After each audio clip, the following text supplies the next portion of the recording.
الحمد لله وكفى وسلام على عباده الذين اصطفى خصوصا على سيد الرسل وخاتم الأنبياء وعلى آله وأصحابه المجتبى. أما بعد فأعوذ بالله من الشيطان الرجيم. بسم الله الرحمن الرحيم. ألم يجدك يتيما فآوى ووجدك ضالا فهدى ووجدك عائلا فأغنى فأما اليتيم فلا تقهر وأما السائل فلا تنهر وأما بنعمة ربك فحدث. صدق اللہ العظیم. سبحان ربک رب العزت عما یصفون وسلام علی المرسلین والحمد للہ رب العالمین.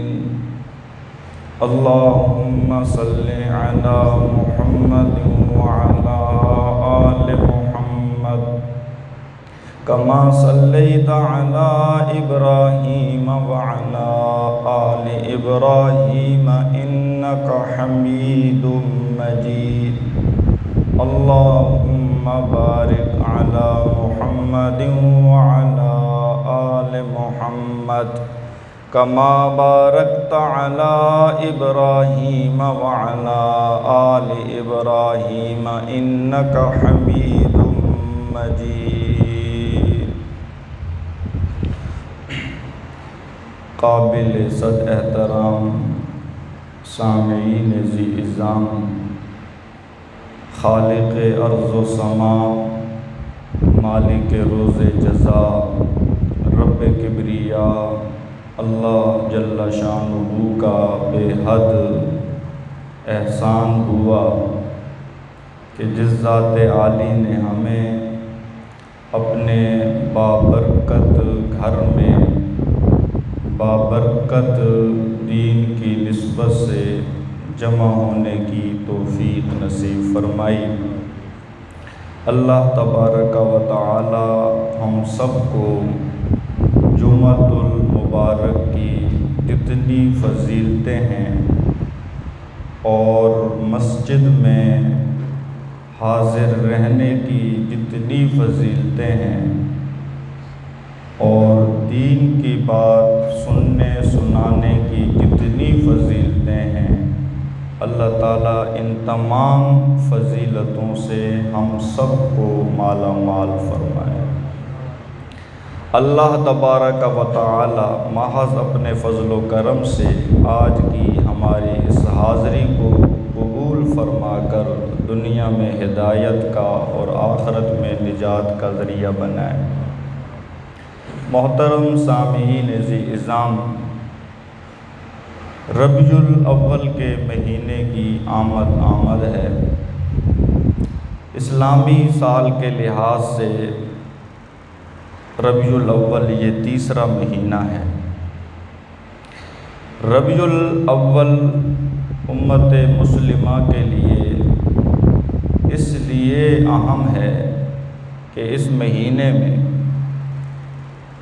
سرور کائنات، فخر موجودات، امام الانبیاء، خاتم الانبیاء، حضرت آمنہ کے لال، حضرت عبداللہ کے چاند، ہمارے پیارے نبی حضور اکرم صلی اللہ علیہ وسلم پیدا ہوئے. اور ربیع الاول کے مہینے میں ہی ہمارے پیارے نبی کو اللہ تعالیٰ نے رسالت عطا فرمائی. اور ربیع الاول کے مہینے میں ہی ہمارے پیارے نبی نے مکہ سے مدینہ کی طرف ہجرت فرمائی، اور ربیع الاول کے مہینے میں ہی ہمارے پیارے نبی نے اس فانی دنیا سے جنت کی طرف ہجرت فرمائی۔ چنانچہ جب ہمارے پیارے نبی پیدا ہوئے تو مہینہ ربیع الاول کا تھا۔ جب ہمارے پیارے نبی کے سر پر تاج رسالت سجایا گیا مہینہ ربیع الاول کا تھا۔ جب ہمارے پیارے نبی نے ہجرت فرمائی مہینہ ربیع الاول کا تھا۔ جب ہمارے پیارے نبی اس دنیا سے رخصت ہوئے، آپ کی وفات ہوئی تو مہینہ ربیع الاول کا تھا۔ اس حوالے سے ربیع الاول میں عام طور پر ہمارے پیارے نبی کا ذکر اپنے پورے جوبن پر ہوتا ہے۔ ویسے تو ہمارے پیارے نبی کا ذکر کسی مہینے کے ساتھ خاص نہیں ہے، کسی دن کے ساتھ خاص نہیں ہے۔ ہمارا یہ عقیدہ ہے جیسے یہ کائنات اللہ تعالیٰ کے ذکر سے خالی نہیں رہ سکتی، اسی طرح یہ کائنات میرے پیارے پیغمبر کے ذکر سے بھی خالی نہیں رہ سکتی۔ جہاں جہاں پر خدا کا ذکر ہے وہیں وہیں پر مصطفیٰ کا ذکر ہے۔ کیوں؟ اللہ تعالیٰ نے خود یہ اعلان ذیشان فرمایا ہے، وَرَفَعْنَا لَكَ ذِكْرَكَ، اے میرے محبوب پیغمبر، ہم نے آپ کے لیے آپ کے ذکر کو بلند کر دی۔ ذکر ہے میرے نبی کا اور بلند کرنے والے ہیں اللہ رب العالمین۔ فانوس بن کے جس کی حفاظت ہوا کرے، وہ شمع کیا بجھے جسے روشن خدا کرے۔ سبحان اللہ۔ نور خدا ہے کفر کی حرکت پہ خندزن، پھوکوں سے یہ چراغ بجھایا نہ جائے گا۔ خود اللہ رب العالمین میرے پیارے پیغمبر کے ذکر کو بلند کرتے ہیں۔ میرے نبی کی عظمت کا، سیرت کا کمال یہ ہے کہ ابھی آپ اپنی والدہ کے پیٹ میں بھی نہیں آئے کہ آپ کا ذکر ہو رہا ہے۔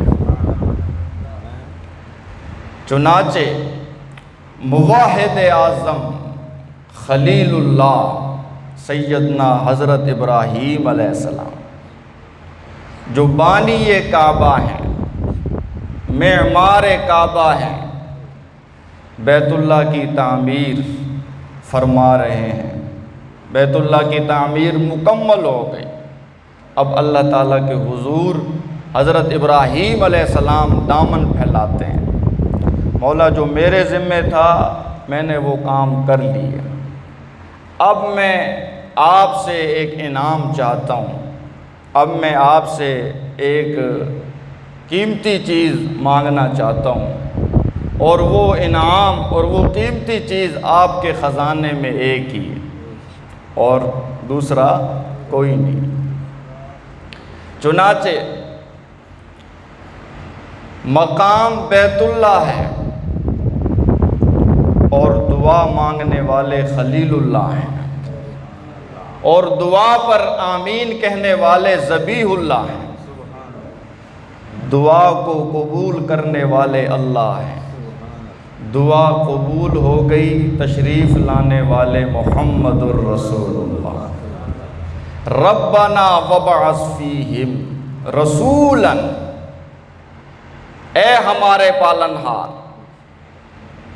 حضرت ابراہیم علیہ السلام نے اللہ تعالیٰ کو اللہ تعالیٰ کی ربوبیت کا واسطہ دیا۔ ربنا، اے ہمارے پالنہار، اے وہ ذات جس نے مجھ ابراہیم کو آتش نمرود میں پالا، اے وہ ذات جس نے میری صنف نازک بیوی کو اور دودھ پیتے بچے کو بے آب و گیا جنگل میں پالا۔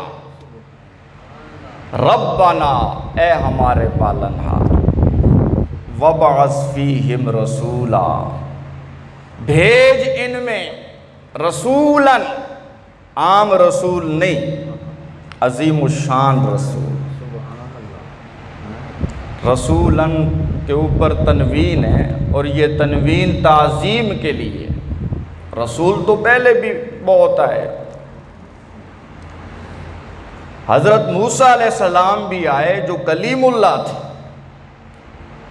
حضرت یوسف علیہ السلام بھی آئے جو صدیق اللہ تھے، حضرت داؤد علیہ السلام بھی آئے جو خلیفۃ اللہ تھے، حضرت نوح علیہ السلام بھی آئے جو نجی اللہ تھے، حضرت موسیٰ علیہ السلام کلیم اللہ، حضرت عیسیٰ علیہ السلام روح اللہ۔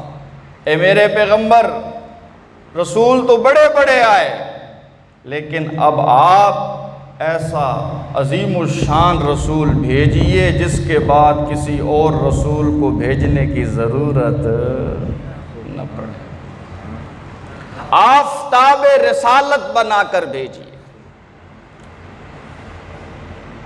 جب چاند چڑھ جاتا ہے، اپنی پوری آب و تاب کے ساتھ چمکنے لگتا ہے، پھر ستاروں کی ضرورت رہتی ہے؟ 14ویں کے چاند کے طلوع ہو جانے کے بعد ستاروں کی ضرورت نہیں ہوتی۔ مولا اب تک آسمان ہدایت پر رسالت کے ستارے چمکتے رہے، لیکن اب ایک چاند بھیج دے جس چاند سے دوسرے ستاروں کو بھی روشنی مل جائے۔ چنانچہ حضرت ابراہیم علیہ السلام نے اللہ تعالیٰ سے عظیم الشان پیغمبر کا مطالبہ کیا، مولا وہ رسول بھیجنا جو سرور کائنات ہو، جو فخر موجودات ہو، جو شافی محشر نبی ہو، ساقی کوثر نبی ہو، سید الاولین والآخرین نبی ہو، رحمت للعالمین نبی ہو، شفیع المذنبین نبی ہو۔ مولا عام رسول کا سوال ہی نہیں، عظیم الشان رسول بھیجنا جو نبیوں کا نبی ہو، امام الانبیاء ہو، خاتم الانبیاء ہو۔ ربنا وابعث فیہم رسولا، مولا عام نبی نہیں، عام رسول نہیں، عظیم الشان رسول جو مصطفیٰ بھی ہو، مرتضیٰ بھی ہو، مجتبیٰ بھی ہو، اور حبیب خدا بھی ہو۔ چنانچہ حضرت ابراہیم علیہ السلام نے دعا مانگی، اللہ تعالیٰ نے دعا قبول فرما لی۔ میرے پیارے نبی خود اپنی پیاری زبان سے ارشاد فرمایا کرتے تھے، میں خود نہیں آیا مجھے مانگا گیا ہے، میں خود نہیں آیا مجھے مانگا گیا ہے۔ کس نے مانگا ہے؟ حضرت ابراہیم علیہ السلام نے۔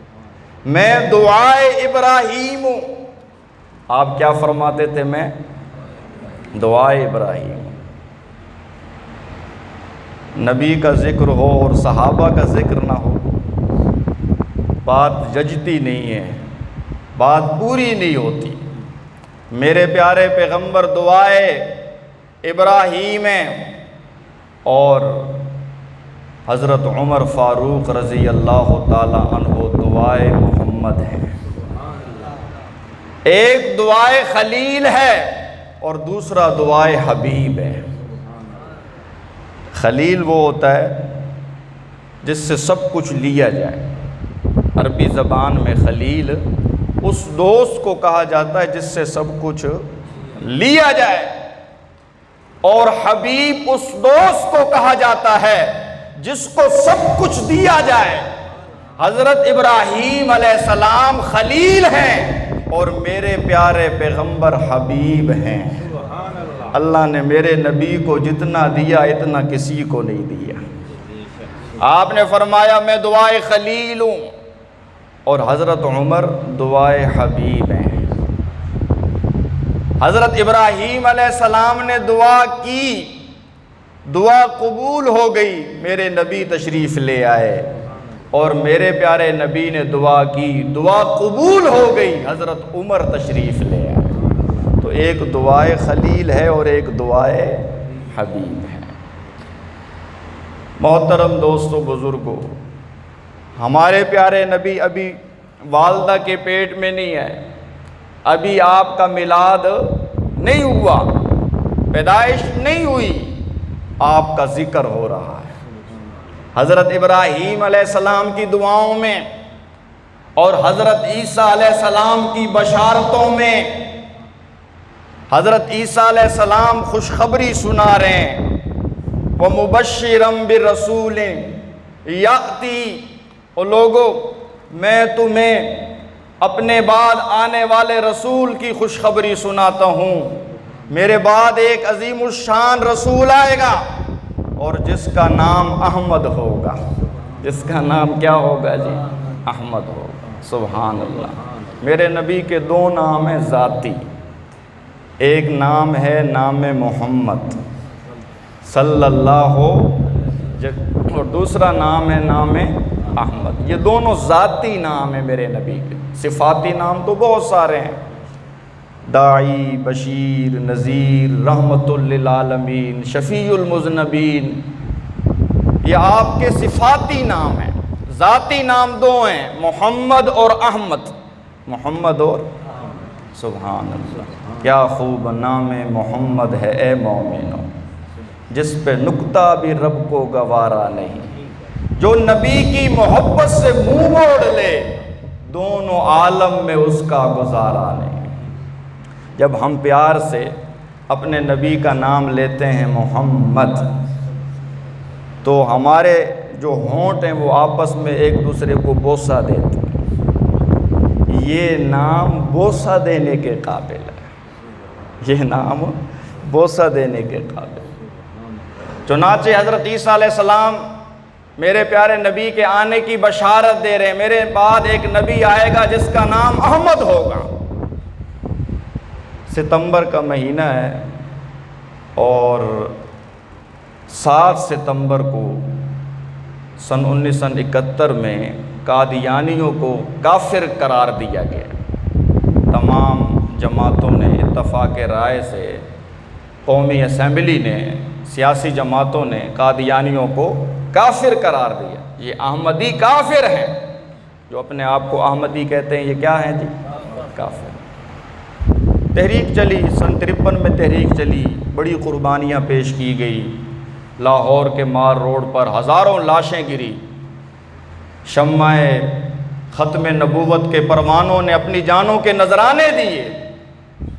پھر وہ وقت آیا کہ قادیانیوں کو پورا موقع دیا گیا کہ آپ اپنے آپ کو مسلمان ثابت کرو۔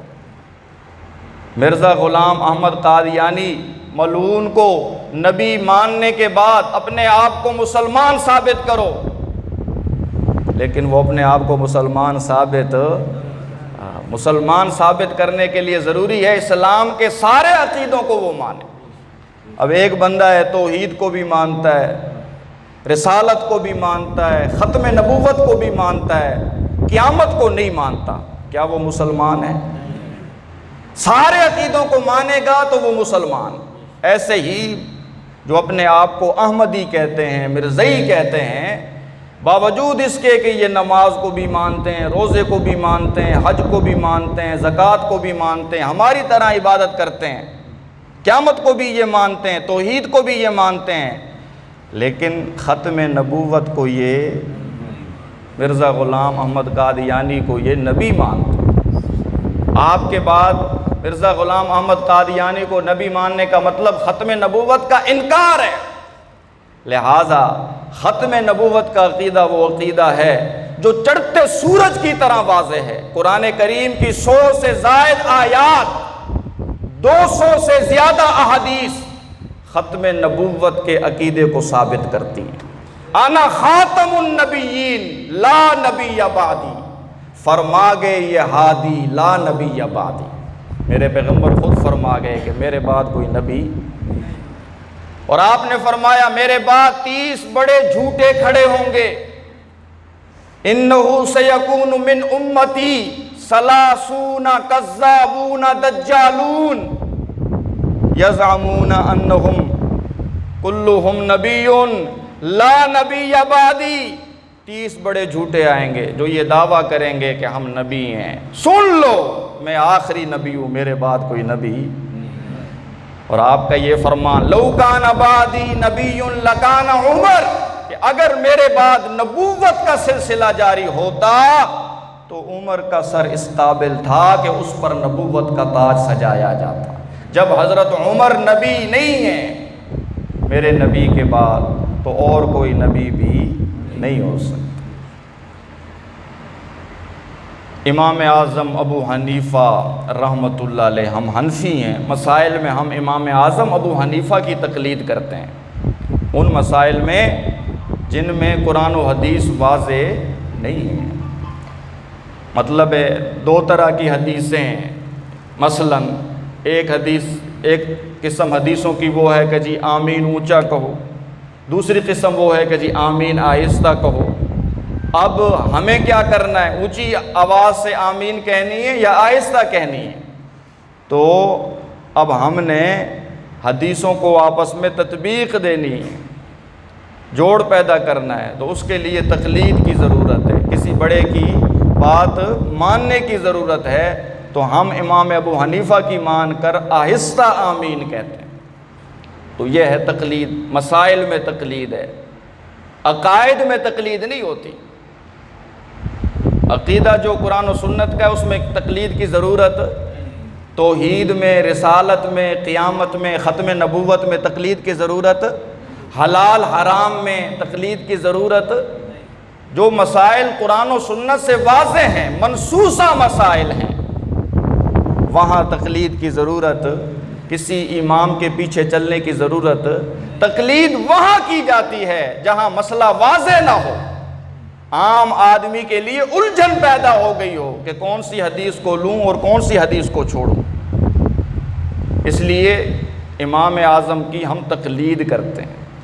بعض لوگ یہ سمجھتے ہیں کہ جی یہ اللہ کے نبی کو چھوڑ کر امام اعظم ابو حنیفہ کے پیچھے چلتے ہیں، معاذ اللہ انہوں نے امام ابو حنیفہ کو محمد الرسول اللہ صلی اللہ علیہ وسلم کے مقابلے میں مانا ہوا ہے، ایسا ہرگز نہیں۔ امام صاحب بھی وہی بات کرتے ہیں جو اللہ نے فرمائی ہے، جو اللہ کے پیغمبر نے فرمائی ہے۔ امام اعظم ابو حنیفہ رحمہ اللہ فرماتے ہیں کہ ختم نبوت کا عقیدہ بڑا واضح عقیدہ ہے۔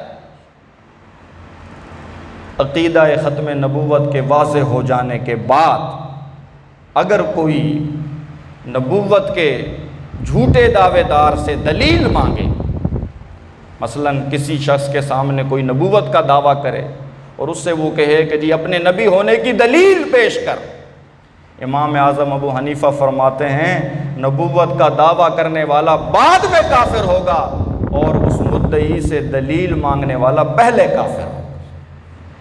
دلیل مانگنے کی ضرورت، آنکھیں بند کر کے کہہ دو کہ ہمارے نبی آخری نبی ہیں، اب آپ کے بعد اور کوئی نبی نہیں آ سکتا۔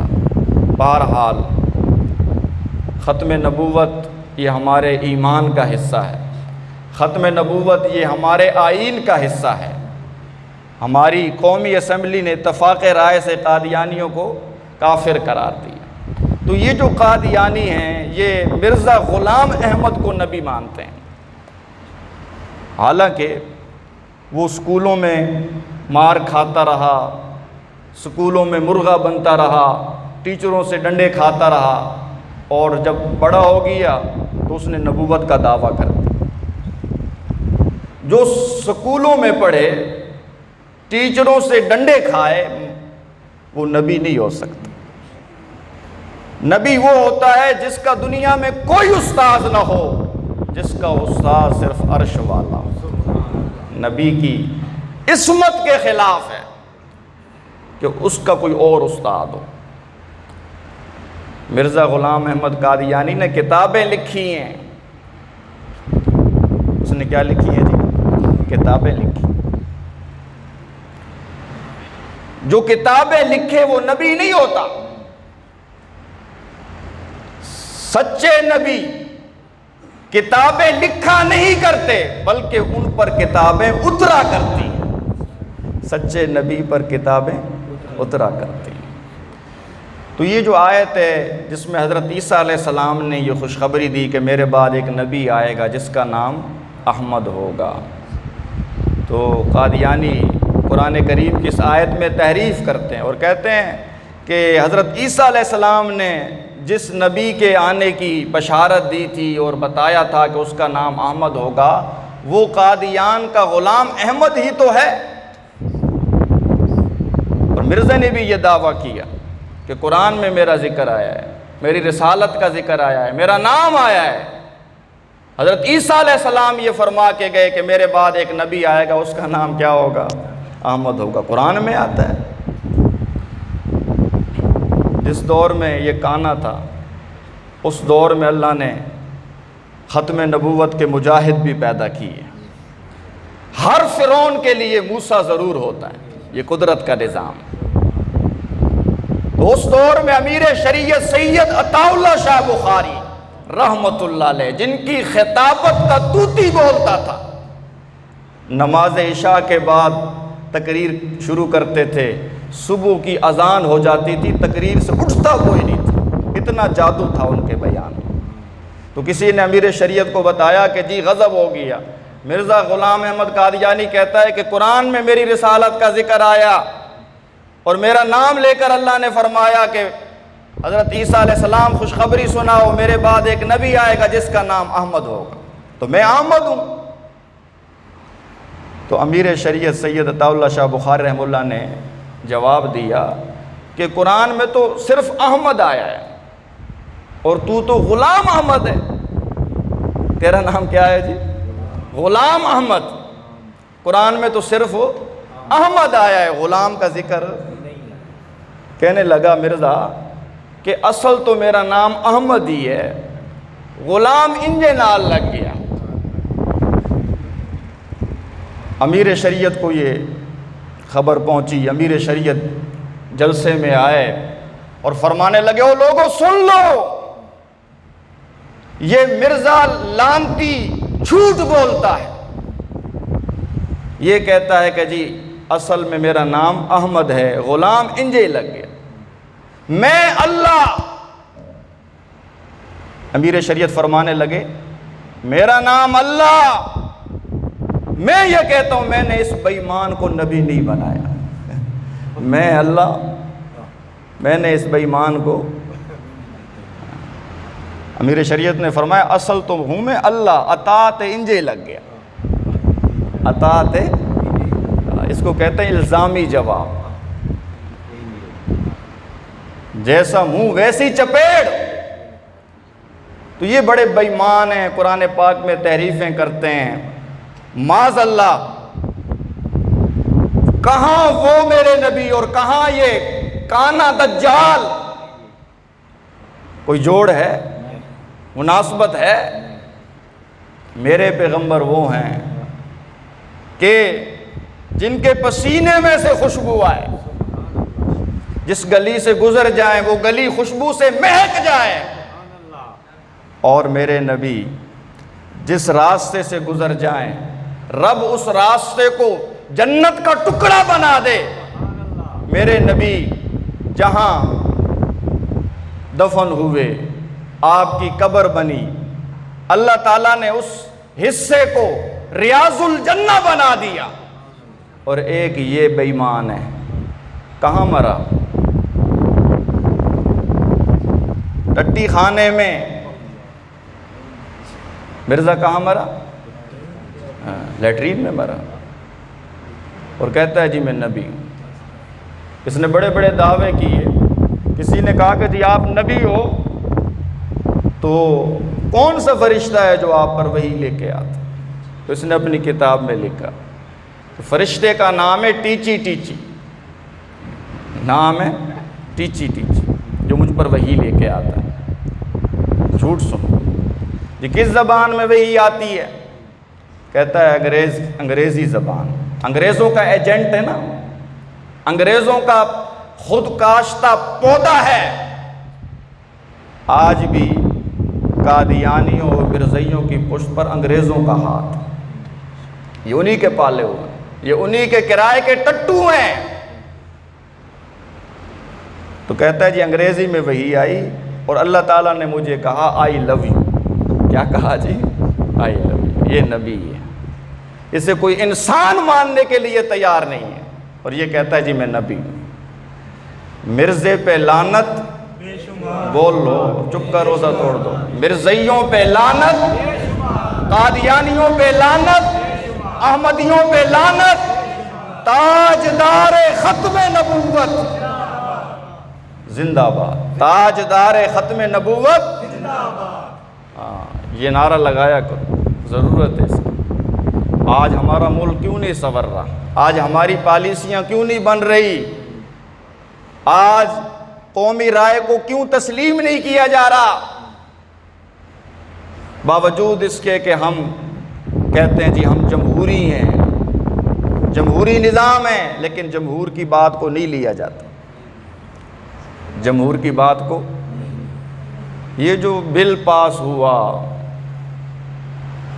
عظمت صحابہ و اہل بیت، ناموس صحابہ و اہل بیت، قومی اسمبلی سے بھی پاس ہو گیا اور سینٹ سے بھی پاس ہو گیا، اب صدر کے پاس وہ بل پڑا ہوا ہے اور صدر دستخط نہیں کر۔ اب آپ اندازہ لگائیں، کیا یہ جمہوریت ہے؟ قومی اسمبلی جو عوام کی نمائندہ ہے،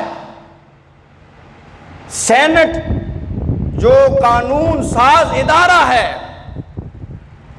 قومی اسمبلی بھی بل کے حق میں، سینٹ بھی بل کے حق میں، لیکن چند کھٹ ملوں کی وجہ سے جو آٹے میں نمک کے برابر ہیں، تھوڑے سے لوگ مٹھی بھر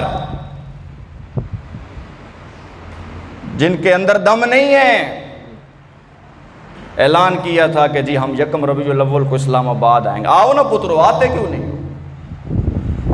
جب ہمارے شہروں نے کہا نا آؤ ہم تمہاری وہاں خاطر تواضع کریں گے، ہم بھی آ رہے ہیں انشاءاللہ، سارے سنی پہنچیں گے اسلام آباد، پھر دیکھیں گے یہ ملک سنیوں کا ہے یا ایرانیوں کا ہے۔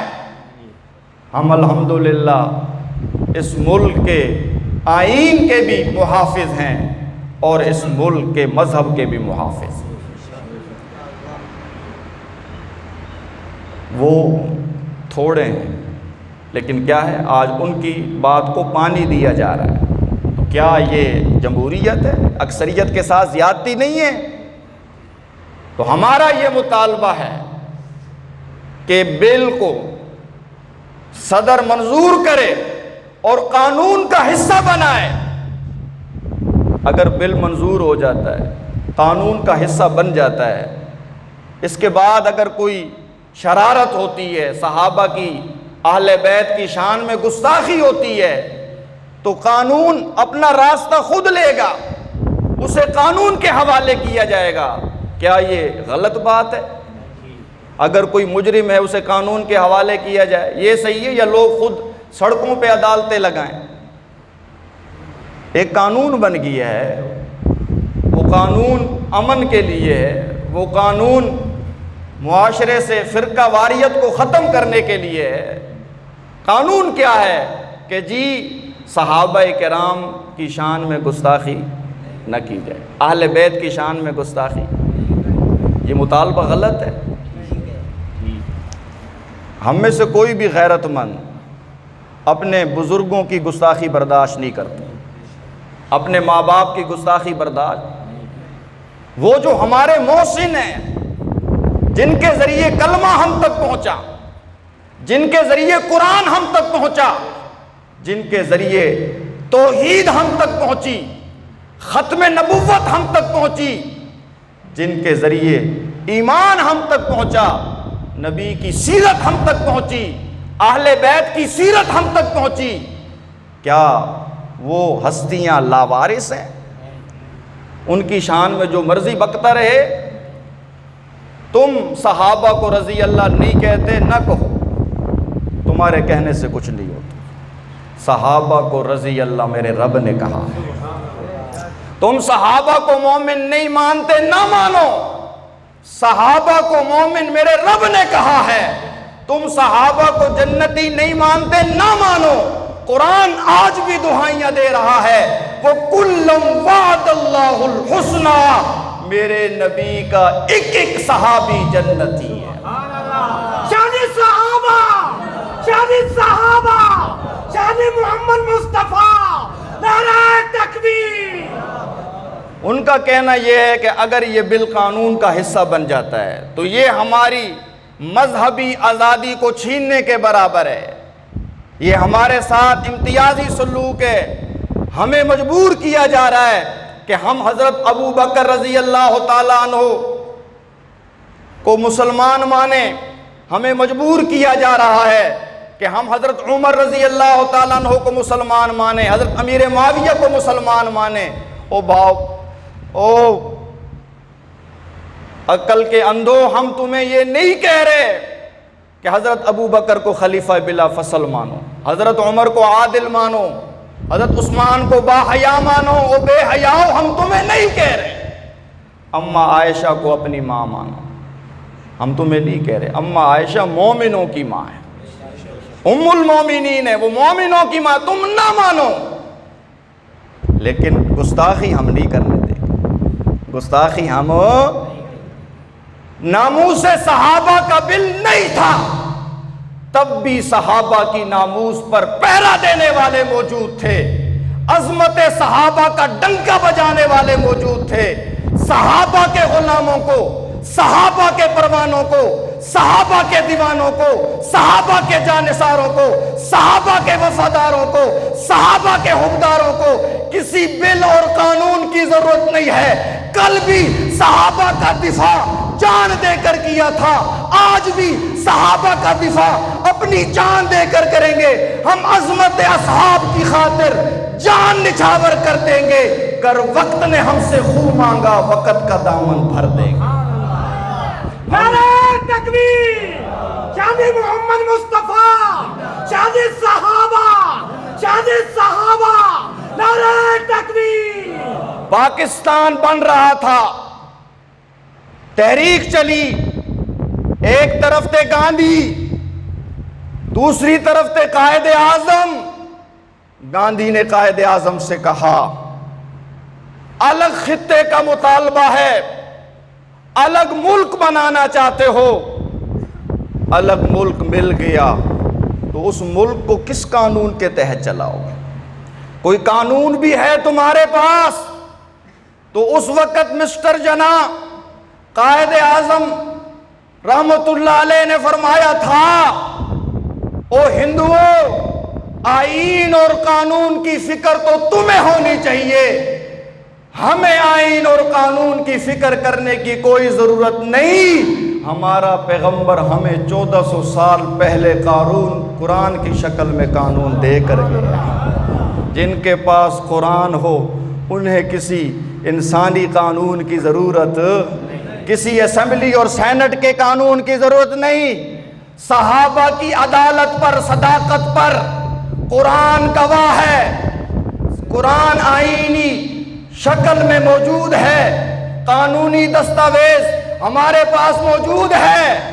ہم تو صرف ملک سے فرقہ واریت کو ختم کرنا چاہتے ہیں، ہم تو بس مذہبی آزادی کو فروغ دینا چاہتے ہیں، ہم تو لڑائی کو ختم کرنا چاہتے ہیں۔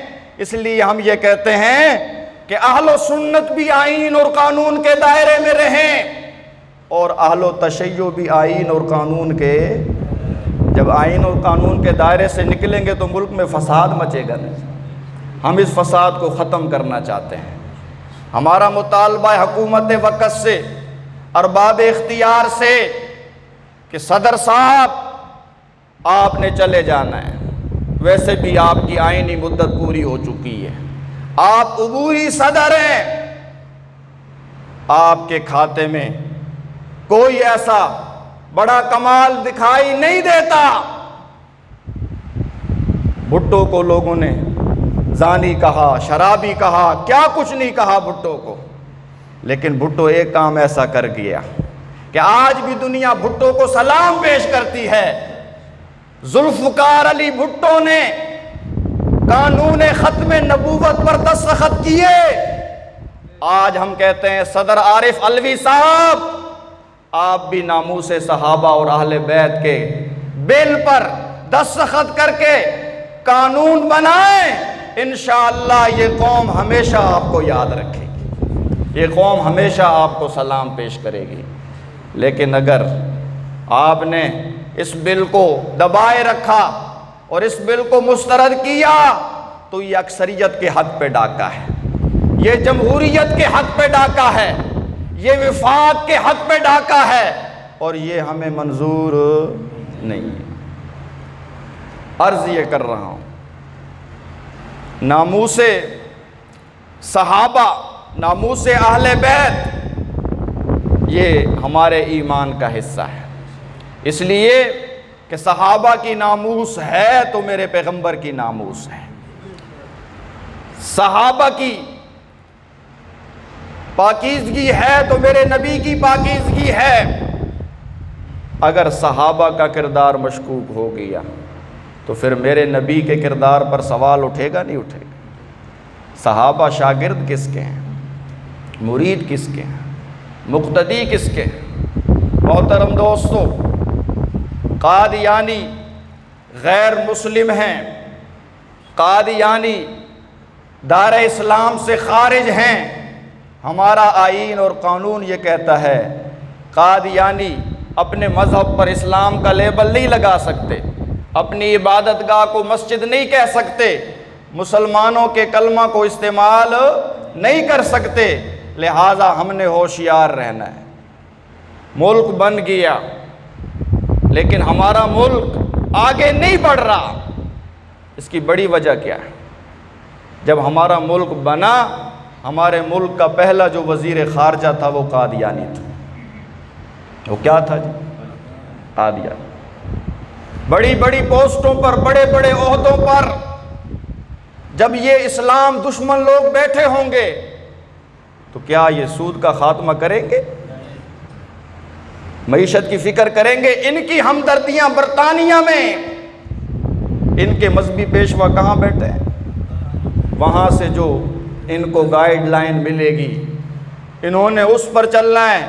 اگر باہر سے حکم ملے گا ان کو آگ لگا دو، یہ آگ لگا دیں گے، لہٰذا ان کا کوئی اعتبار نہیں۔ قادیانی اسلام کے بھی غدار ہیں اور ملک کے بھی غدار ہیں۔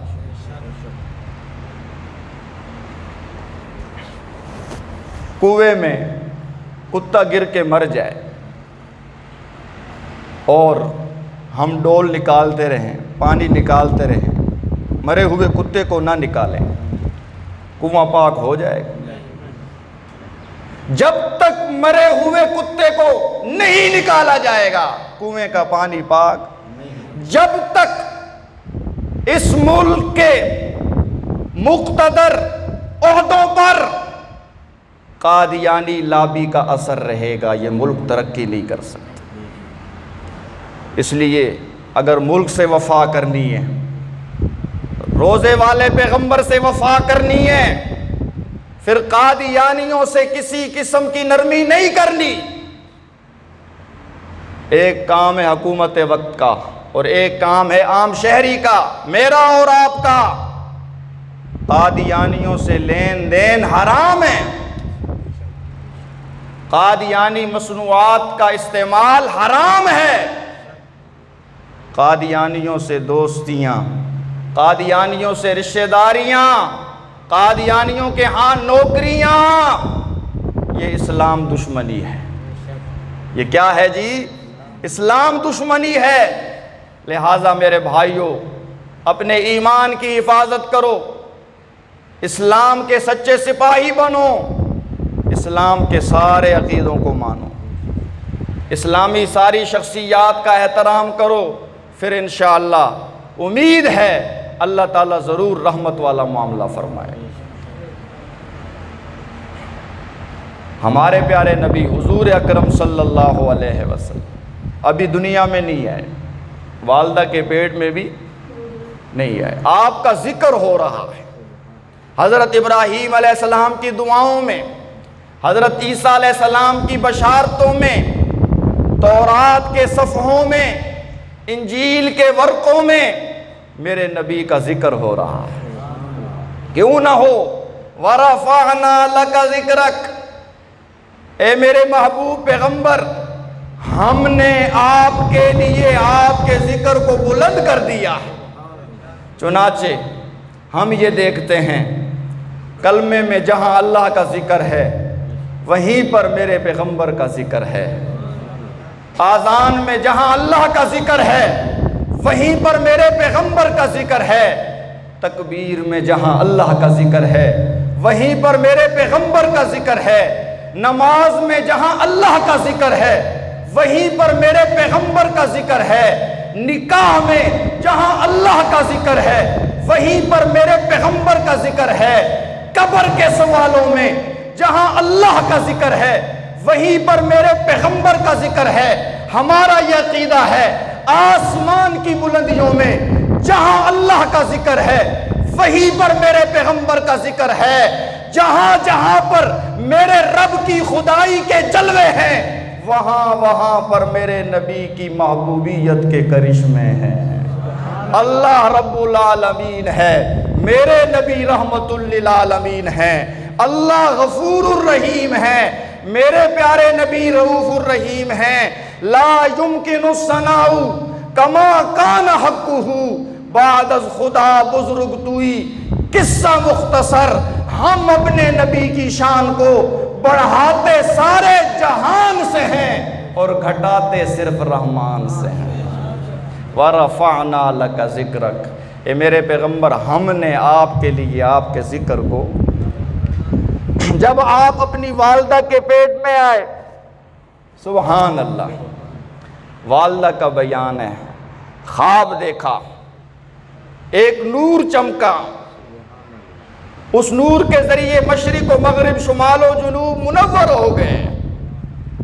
یہ خواب اس بات کی نشانی تھا، اے حلیمہ، اے آمنہ، ہمارے پیارے نبی کی والدہ کا نام کیا ہے؟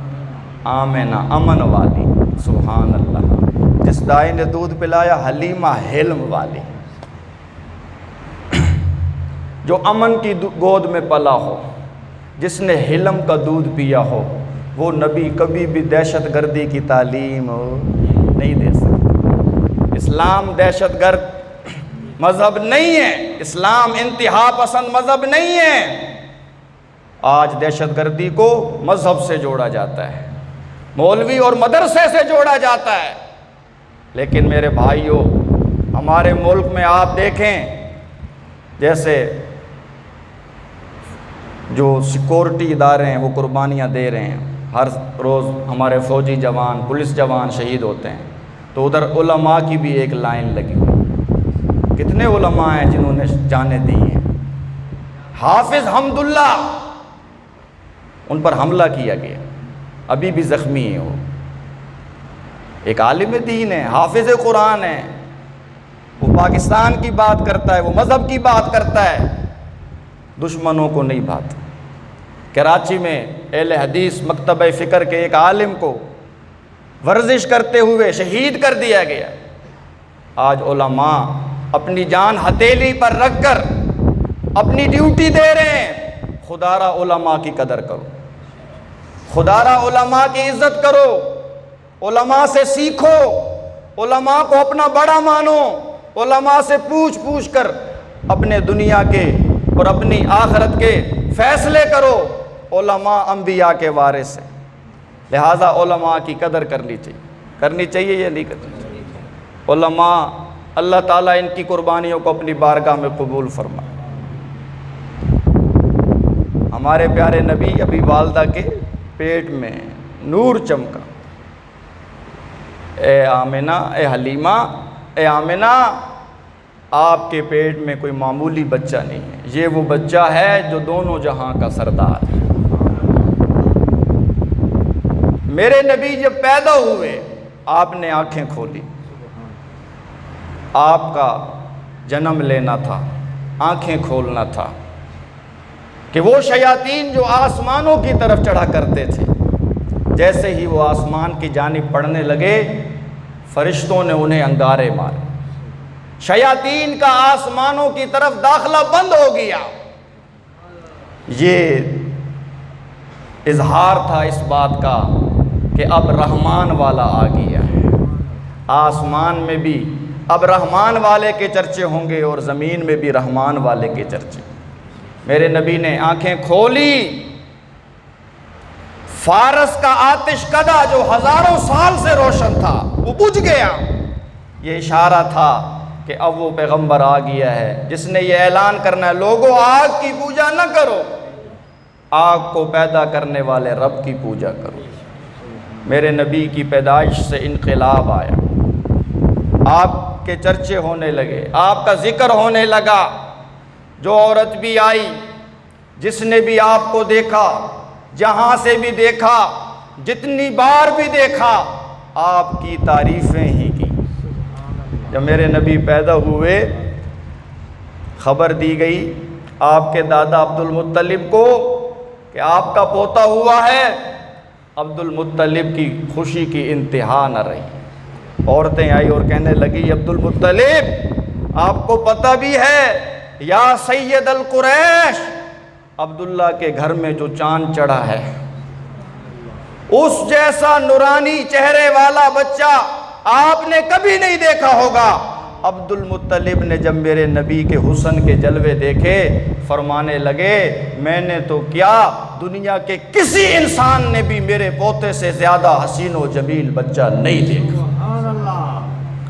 آپ پیدا ہوئے، عورتیں آئی، عورتوں نے آپ کی تعریفیں کی، آپ کے گن گانے لگی، آپ کی عظمت کے، آپ کی فضیلت کے ترانے گائے جانے لگے۔ آسمانوں پر خوشیاں منائی گئی، زمین پر خوشیاں منائی گئی۔ ہم اپنے نبی کی ولادت کو باسعادت سمجھتے ہیں، ہم اپنے نبی کی ولادت کو باعث برکت سمجھتے ہیں، ہم اپنے نبی کی ولادت کو باعث انقلاب سمجھتے ہیں۔ الحمدللہ ہم علماء دیوبند اپنے نبی کے میلاد کے قائل ہیں۔ ہم نبی کے میلاد کے، میلاد کا معنی ہوتا ہے پیدائش، حضور پیدا ہوئے ہیں، حضور کے جمنے کے ہم سب قائل ہیں نا جی۔ تو یہ جو کہا جاتا ہے کہ یہ نبی کے میلاد کے منکر ہیں، یہ چٹا جھوٹ ہے۔ یہ ایسے ہی ہے جیسا دوپہر کے وقت بندہ کہے جی سورج نہیں ہے، سورج کو جھٹلا ہے۔ ہم دیوبندی نبی کے میلاد کو مانتے ہیں، لیکن ہمارا ان سے سوال ہے جو نبی کو بشر نہیں مانتے، اپنی اذانوں میں بھی یہی کہتے ہیں، نور من نور اللہ، نبی نور ہیں۔ معاذ اللہ نبی کو بشر کہنا یہ نبی کی توہین ہے۔ انہیں ہم کہنا چاہتے ہیں، بشر مانتے نہیں ہو، میلاد کیوں مناتے ہو؟ جب ہمارے پیارے نبی بشر نہیں ہیں، نور ہیں، نور کا میلاد نہیں ہوتا، نور کی پیدائش نہیں ہوتی۔ حضرت جبرائیل علیہ السلام نور ہیں۔ کسی کو پتہ ہے حضرت جبرائیل علیہ السلام کی ڈیٹ آف برتھ کیا ہے، تاریخ پیدائش کسی کو پتہ ہے؟ حضرت جبرائیل پیدا ہوئے؟ بولو بھائی، آپ کو شک ہے؟ حضرت جبرائیل نور ہیں، نور کی ولادت، نور کی پیدائش، نور کا میلاد نہیں ہوتا۔ بشر مانتے نہیں ہو، پھر میلاد کیوں مناتے ہو؟ لہٰذا نبی کریم صلی اللہ علیہ وسلم کا میلاد ہوا، آپ کی پیدائش ہوئی اور ہم اس کے قائل ہیں، اور آپ کی پیدائش سے انقلاب آیا، اس انقلاب کے بھی ہم قائل ہیں۔ نبی کریم صلی اللہ علیہ وسلم کا ذکر ہونا چاہیے، اور صرف ربیع الاول میں نہیں، ربیع الاول سے پہلے بھی اور ربیع الاول کے بعد میں بھی میرے نبی کی شخصیت عالمی شخصیت ہے، آپ کی ذات کو کسی ایک مہینے تک محدود نہیں کیا جا سکتا۔ اس لیے ہم یہ کہتے ہیں کہ ہمارے نبی کا ذکر ہر گھڑی کیا جائے، ہر آن ہر لمحے کیا جائے، کثرت سے آپ کی ذات پر درود شریف پڑھا جائے۔ جو ایک مرتبہ درود پڑھے گا اللہ تعالیٰ اس پہ 10 مرتبہ رحمت نازل فرمائے گا۔ جمعہ کا دن ہے، بڑا مبارک دن ہے، اور میرے پیارے نبی نے یہ فرمایا کہ جو جمعہ کے دن عصر کی نماز کے بعد اپنی جگہ پر بیٹھے بیٹھے درود شریف پڑھے، اللہم صلی علی محمد النبی الامی وعلی آلہ وسلم تسلیما، 80 مرتبہ اللہ تعالیٰ اسے 80 سال کی عبادت کا ثواب دے گا۔ درود پڑھنا چاہیے یا نہیں؟ پڑھنا چاہیے۔ جمعے کے دن آپ کثرت سے درود پڑھیں۔ الحمدللہ ہم درود کو مانتے ہیں۔ وہ کہتے ہیں کہ جی یہ درود کے منکر ہیں، یہ برود والے ہیں۔ ہم درود والے ہیں اور یہ برود والے ہیں۔ مطلب کہ دیکھو جی یہی جہاد کرتے ہیں، یہی جو ہے نا جی کفر کے خلاف لڑتے ہیں، کفر کے خلاف اٹھتے ہیں، آواز اٹھاتے ہیں، تو یہ بارود والے ہیں اور ہم درود والے ہیں۔ ہم میٹھے میٹھے اسلامی بھائی ہیں، میٹھا مدینہ، میٹھے بھائی، دعوت اسلامی۔ الحمدللہ ہم درود والے بھی ہیں اور بارود والے بھی ہیں، ہم تو اس کا انکار نہیں کرتے۔ ہم درود بھی پڑھتے ہیں اور جس پیغمبر پہ درود پڑھتے ہیں اس کے نقش قدم پر چلتے ہوئے تلوار بھی اٹھاتے ہیں، جہاد بھی کرتے ہیں۔ ہمارے نبی نے جہاد کیا یا نہیں کیا؟ 27 سے زیادہ جنگیں ہیں جن میں آپ نے خود اسلحہ سجایا ہے، آپ میدان میں اترے ہیں، 55 سے زیادہ سرائے ہیں جو آپ نے خود روانہ کیے ہیں، جہادی لشکر۔ آپ کا ایک نام ہے نبی الملاحم، تلوار والے نبی، جنگوں والے نبی۔ تو ہم الحمدللہ درود والے بھی ہیں اور برود والے بھی۔ جہاد بھی اسلام کا حصہ ہے، جہاد کے بغیر اسلام مکمل نہیں ہے۔